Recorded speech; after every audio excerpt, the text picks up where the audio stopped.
नमस्कार, मी भारती. माझ्या या यूट्यूब चॅनलमध्ये तुम्हा सर्वांचं खूप खूप स्वागत. आजच्या व्हिडिओमध्ये आपण पाहणार आहोत महाराष्ट्रीयन हेअरस्टाईल खोपा. हा व्हिडिओ शेवटपर्यंत नक्की पहा. आवडल्यास लाईक करा, कमेंट करा आणि शेअर सुद्धा करा. चला तर मग व्हिडिओला सुरुवात करूयात.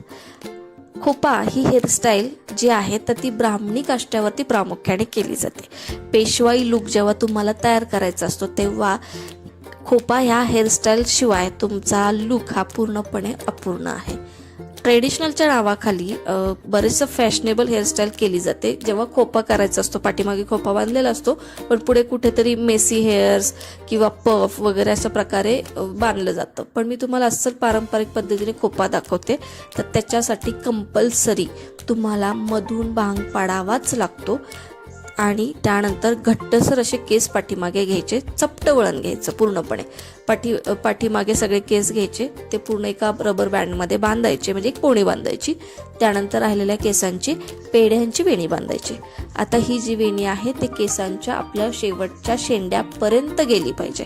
तुमच्या केसांची लेंथ कितीही असू द्या, म्हणजे छोटी असू देत मोठी असू देत, तरी सुद्धा तुम्हाला ही शेवटच्या टोकापर्यंत शेंड्यापर्यंतच वेणी बांधायची. ही पूर्णपणे वेणी बांधून झाली की त्याचे तुम्हाला फोल्ड करायचे. आता कसे करायचे ते मी तुम्हाला दाखवते. तर शेवटचं टोक पकडायचं. त्यानंतर एकदम छोट्या अंतरावरती वेणीच्या आतल्या बाजूने छोटे छोटे फोल्ड करायचे. एकावर एक अशी दुमडत वेणी मध्यापर्यंत आणायची. आणि त्यानंतर जो फोल्डिंगचा बंच तयार झालेला आहे तर त्याला रबर बँडने पॅक करायचं.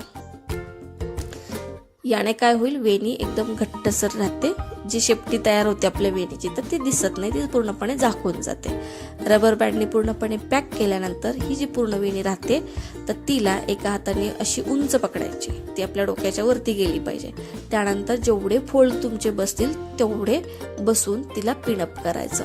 आता हे जे फोल्डिंग तुम्ही केलेलं आहे तर ते सुद्धा आतल्या बाजूने, म्हणजे वरती जेव्हा तुम्ही खोपा बांधता तर ते आतल्या बाजून त्याचं फोल्डिंग झालं पाहिजे. अशा अंतरावरती घ्यायचं. त्याची हाईट आपल्या माथ्यापर्यंत गेली पाहिजे. अशी एवढ्या अंतरावरती घट्ट अशी फोल्डिंग करायचं आणि नंतर युपीने ते पॅकअप करायचं.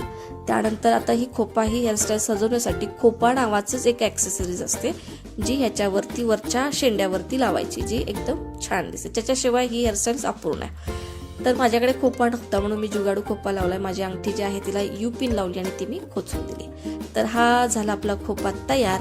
व्हिडिओ कसा वाटला हे मला नक्की कळवा. तुम्हीही नक्की ट्राय करा. आवडल्यास लाईक करा, कमेंट करा, शेअर करा आणि चॅनलला सबस्क्राईब करायला विसरू नका.